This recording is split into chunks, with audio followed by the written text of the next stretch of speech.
Time to pull up a chair. We've got another great story for you today in the rLounge. Funny how quickly be civil turns into please answer the phone when the free housing disappears. Today in the rLounge, OP bought his parents a house. They repaid him by letting his brother sleep with his girlfriend in it. Things escalated from there.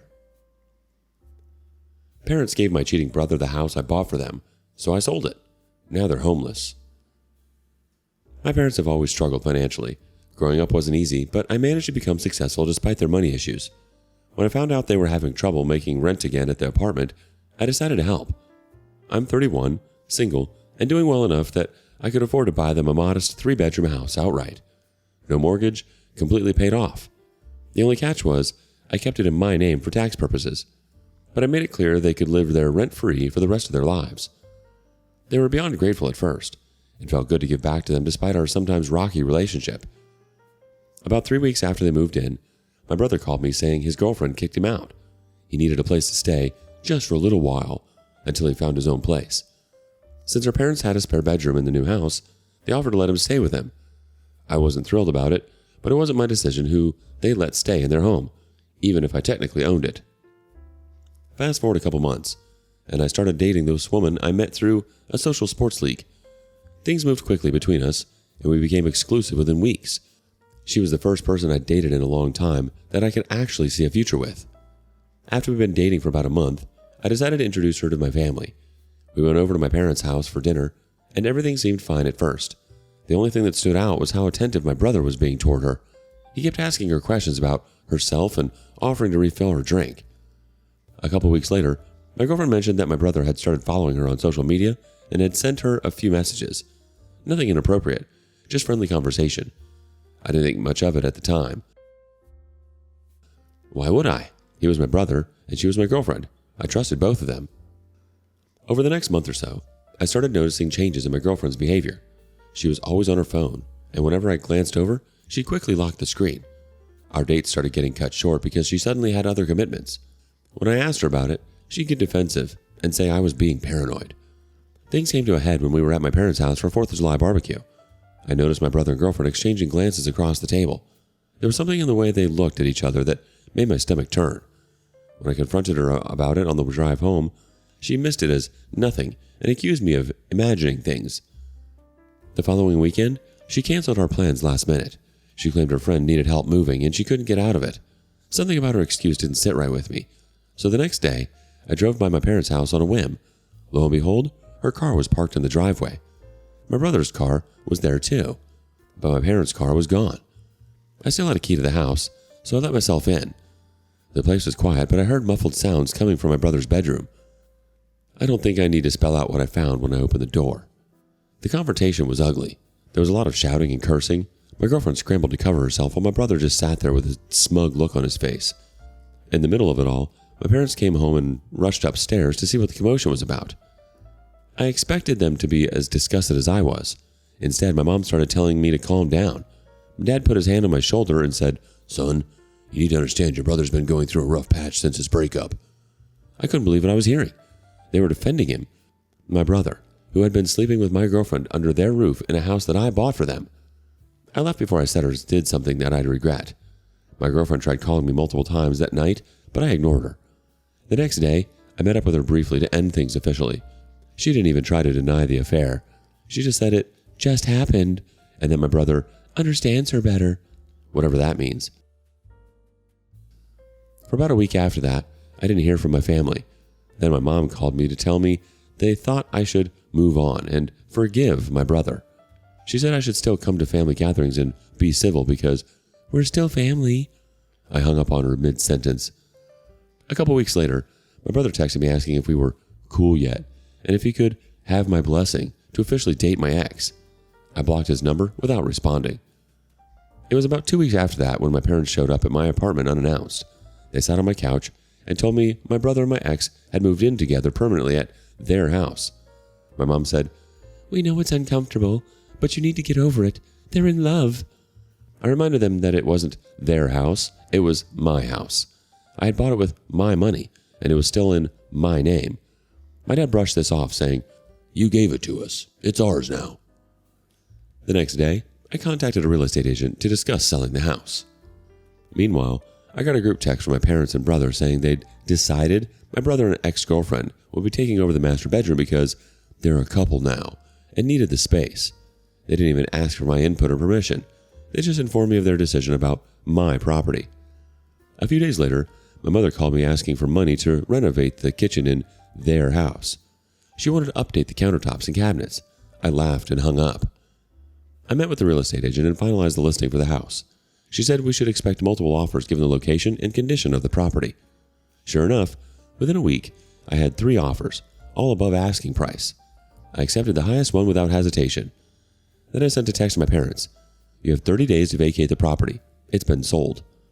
Within an hour, my phone was blowing up with calls and texts.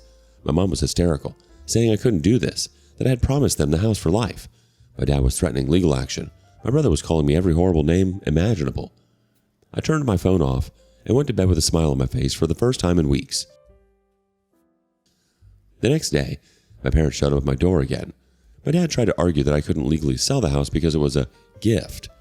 I showed him the deed with my name on it and reminded him that there was no written agreement about them living there forever, just a verbal promise that I was now rescinding due to their betrayal. A couple weeks later, the real estate agent called to tell me my family was refusing to allow potential buyers to view the property. They were telling people the house wasn't actually for sale and that there was a family dispute. I visited the house the next day with the real estate agent and a locksmith. My family watched in horror as I changed all the locks, informed them that if they interfered with the sale in any way, I'd have them forcibly removed. The sale of the house was finalized shortly after. The new owners would take possession in 2 weeks. The day before the new owners were set to take possession, I drove by the house to find my parents, brother, and ex frantically loading their belongings into rental trucks. They spotted my car, and my brother charged toward me like a bull, but I drove away before he could reach me. The next day, the new owners took possession of the house. My family was officially homeless. I know some people might think I went too far. Maybe I did. But when my brother betrayed me by sleeping with a girlfriend, and my parents betrayed me by taking his side and acting like the house I bought them was theirs to do with as they pleased, they left me no choice. For what it's worth, I don't regret it. The money from the sale is sitting nicely in my investment account, and I sleep just fine at night, knowing I stood up for myself. My only regret is that I ever trusted them in the first place. I've been getting messages from family members telling me my parents are staying in some cheap motel while they look for a place they can afford. Apparently, my brother and my ex are with them. Their perfect little new couple is experiencing their first hardship together. How romantic. Some people have suggested I should have just evicted my brother and ex but let my parents stay. Maybe that would have been more fair, but the moment my parents chose my cheating brother over me, they showed me exactly where I stood in the family hierarchy. Why should I continue to financially support people who clearly don't respect or value me? Others have said I should have given them more warning before selling the house. But why? So they could try to fight it legally?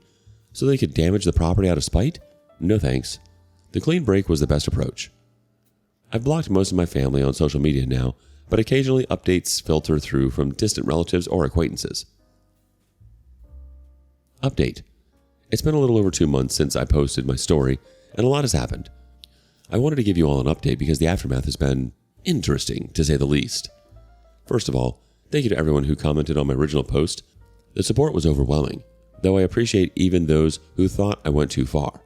Different perspectives are valuable, even if I don't agree with them. So here's what's been going on. About 4 days after the new owners took possession of the house, I started receiving messages from numbers I didn't recognize.